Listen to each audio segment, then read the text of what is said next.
Hey, how's it going guys, and welcome to part 4 of the Blender section of this tutorial. And in this one we are going to be creating the idle pose and also the aim pose. Just to quickly explain what the idle pose is.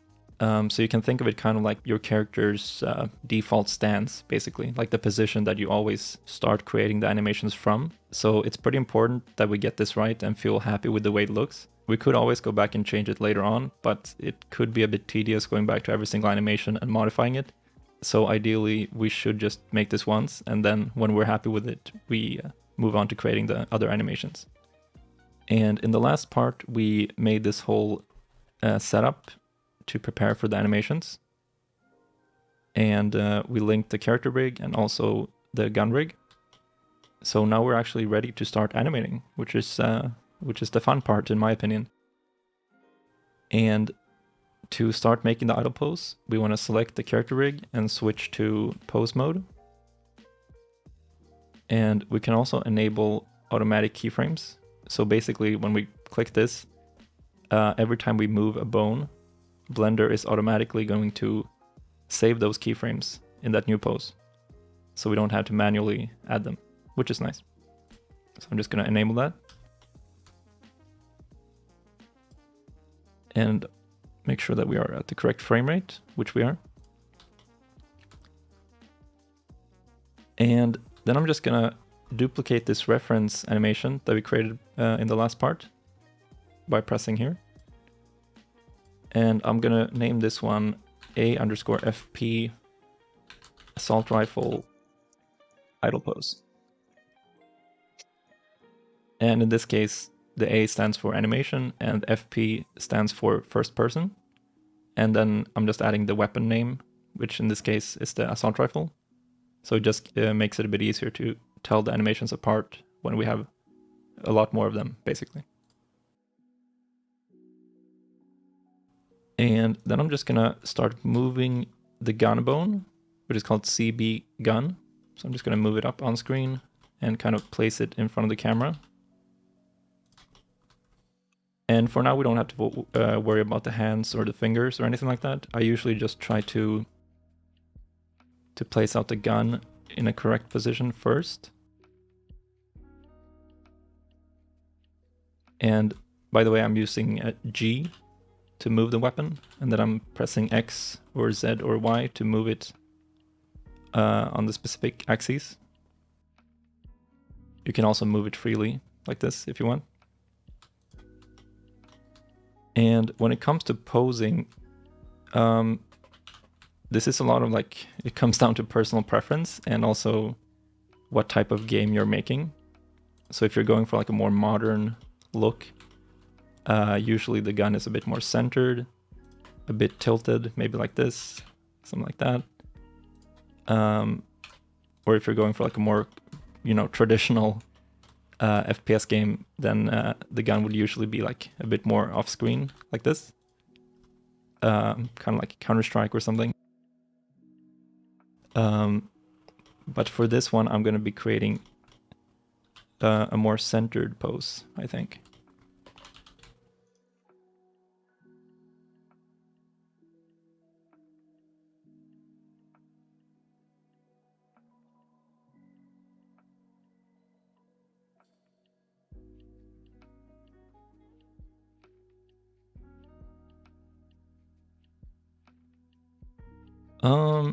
Something like this, maybe a bit less rotation,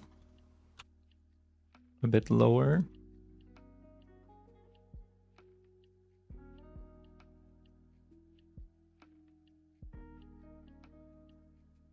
Yeah, something like this around here, I think is pretty good. Because we can still see most of the weapon without it being too in your face. And also it shouldn't really take up too much of the screen space. Yeah, around here is pretty good. And once you're happy with the placement of the weapon, you can start adding the hands as well. So to do that, just select the hand IK bone. And then you can drag it with G and rotate with R. And I'm also going to move the shoulder.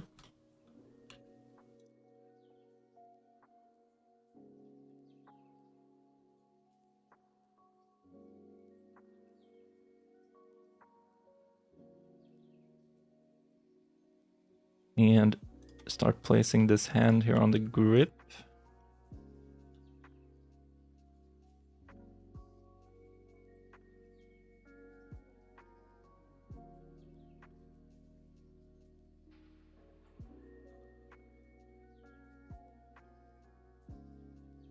And I usually try to, like, before I start messing with the fingers, I usually try to place the overall hand correctly. So like getting the palm to kind of make it look like it's touching the grip. It shouldn't be like, there shouldn't really be any gaps in between, because then it, you know, obviously looks like the hand is just floating above the grip. So just try to get it as close as possible. And also it's fine if there is like some slight clipping, like here, you won't really notice that. Unless it's like really bad. If it's like this, I mean, obviously you would notice. But like some slight clipping is totally fine.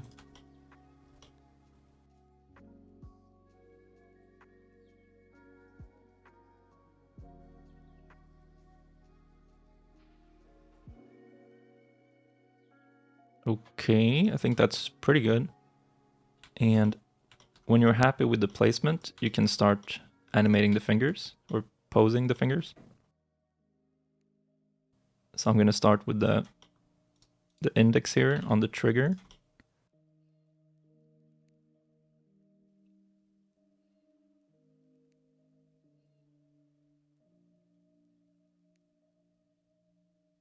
And I'm just bending it so it's kind of touching the trigger. It doesn't have to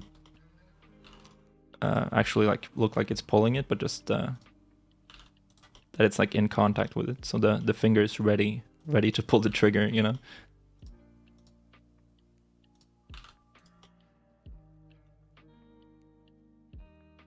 And you might also be thinking that, why does it matter if this hand is posed correctly when it's not shown on the screen? Like you can't really see it on screen. And usually, like overall, I would say that if something isn't visible on screen, you don't really have to animate it, because, I mean, if you're never going to see it on screen, then you're kind of wasting your time by animating it properly. But in this case, we might actually see the right hand on screen sometimes. For example, if we want to make like an inspect animation, the right hand might show up on screen. Like if we bring the gun higher up or something like that. So I usually try to make the idle pose look good from all angles, basically.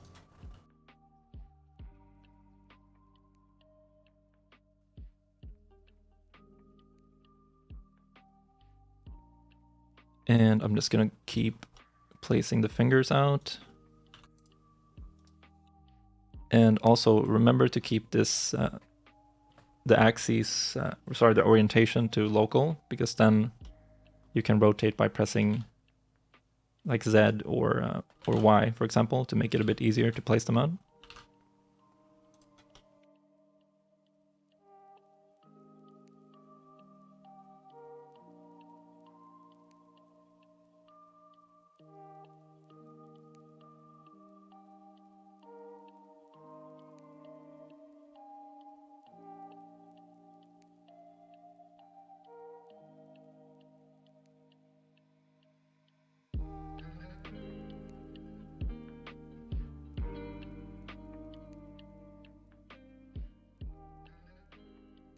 And I'm just trying to place the fingers in a way that looks a bit more organic or like natural, so that they're not perfectly like separated.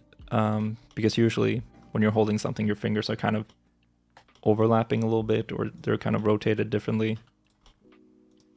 And you can actually, I mean, you can try this yourself by just like holding an object in real life and kind of looking at how your fingers are grabbing it.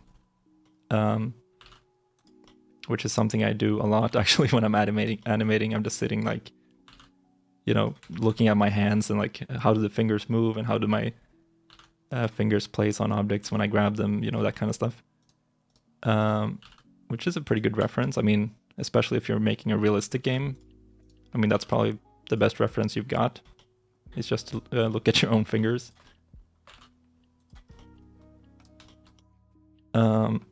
Yeah, something like that.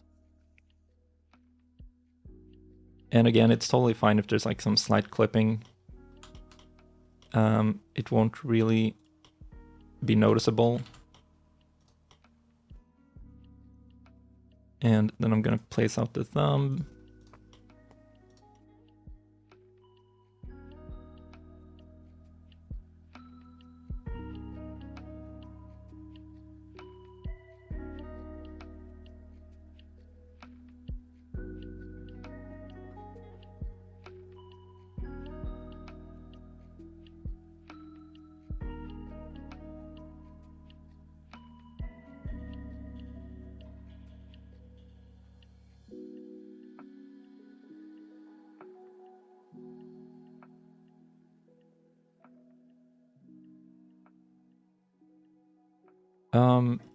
Something like this.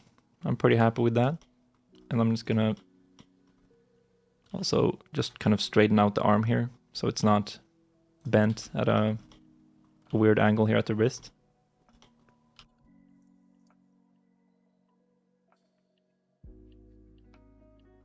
And then I'm gonna move on to the left hand. And I mean, basically doing the same thing again. Just placing it out here. And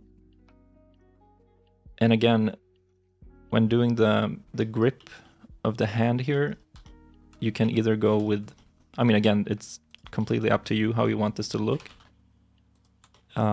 There's like the more traditional grip, which is popular in older games, which is like, you know, this like basic kind of holding on to the underside here and then having the arm like this, which is very common. But for this one, I am going to go with this style of grip, I think. But I'm not sure what this one is called, so if there's any weapons experts in the comments, please let me know what this one is called.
And there's not really much to say during this process. I mean, it's mostly just placing out the bones and getting the look that you're going for. So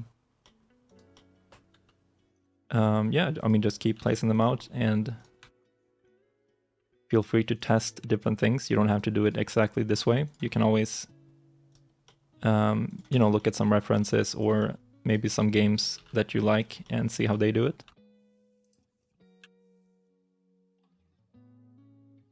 And when it comes to like making the hand look like it's gripping the weapon, it's really good to use these metacarpal bones, because then you can kind of move bigger chunks of the hand to make it like tighter, like the grip look a bit tighter.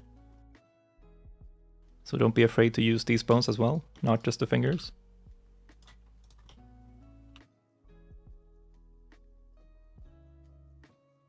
And also on this side of the gun, which is not visible from the camera, it's totally fine to like make the fingers look a bit broken, if that makes sense.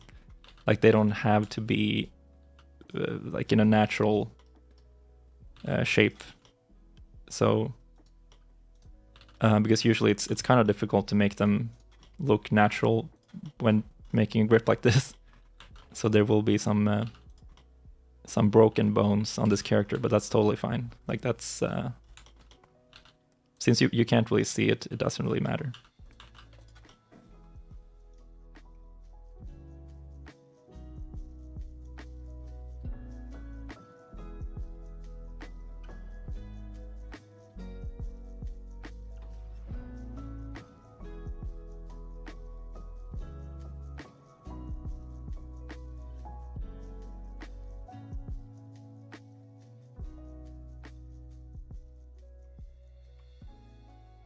And you can also move them if you want.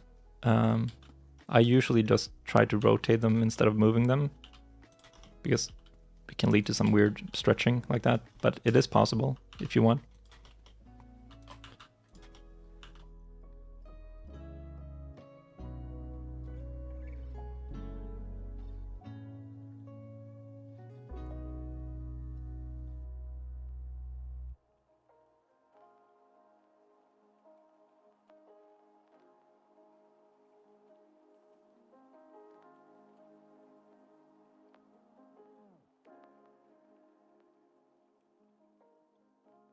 Okay, I'm starting to be pretty happy with this look. Just some last tweaks here to fix it up.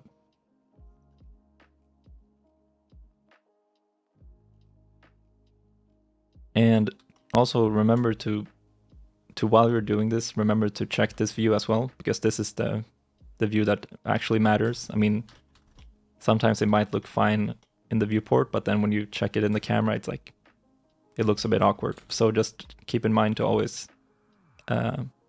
focus on this one mainly, and make sure that it looks good in the camera.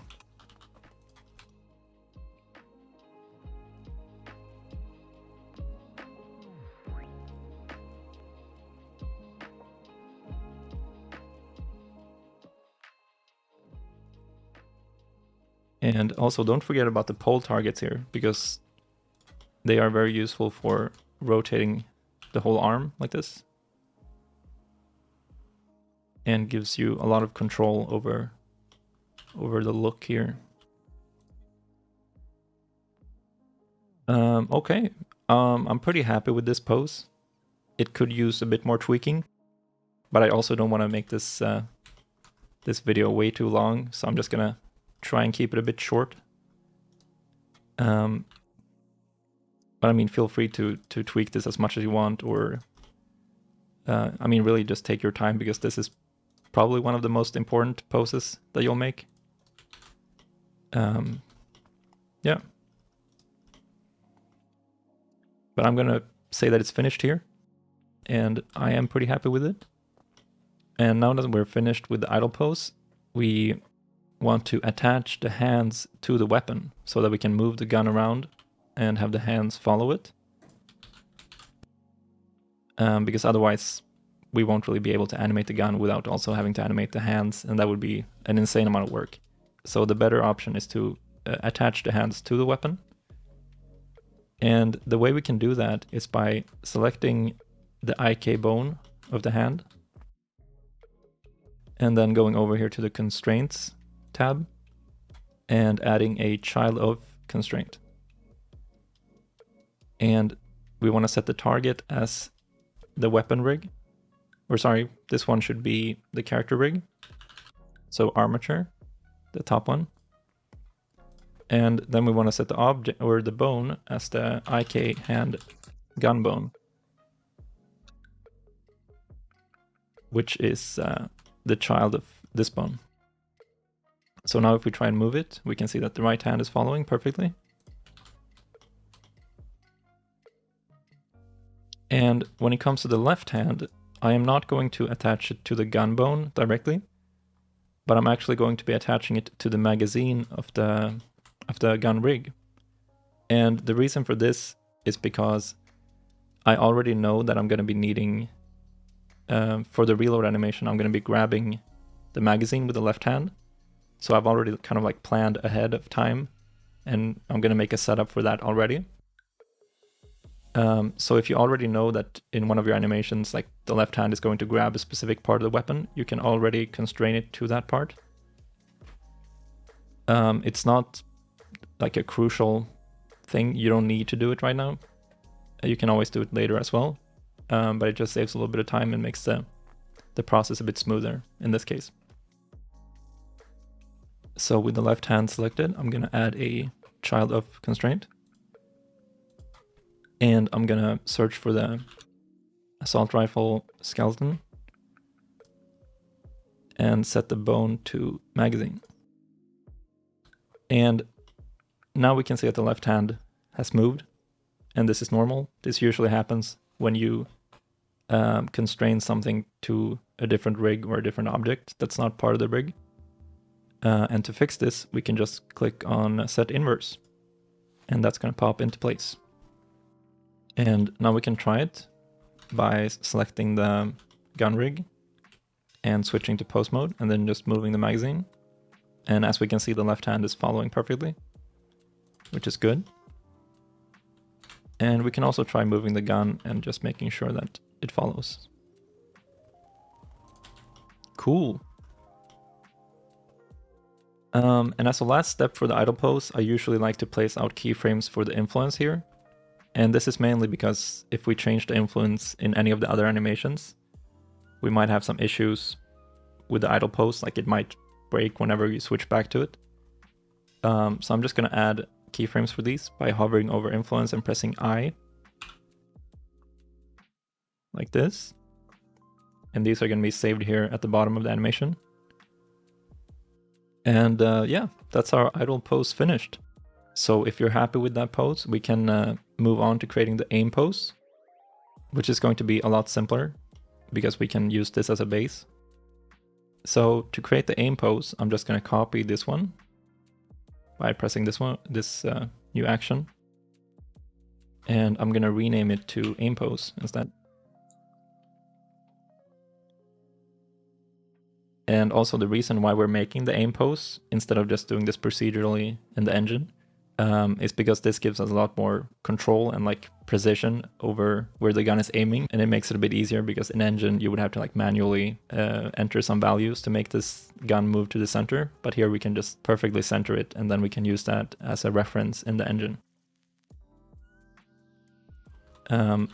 So once you made the new animation here, I'm just going to select the gun, and I'm going to clear the rotation by pressing Alt-R. And then I'm going to set the X location to 0.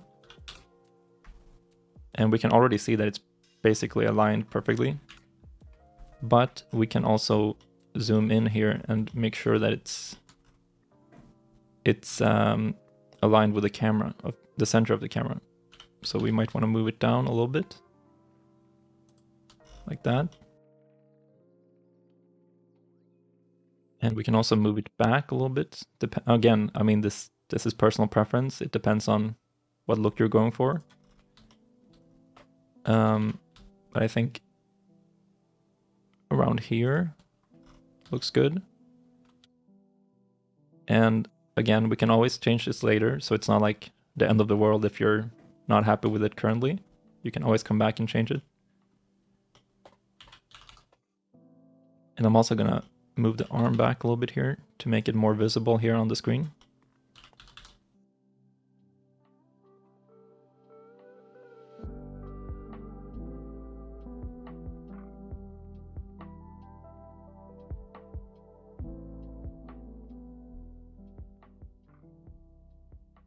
And the right arm, I'm just going to leave it as it is, because, I mean, it looks fine.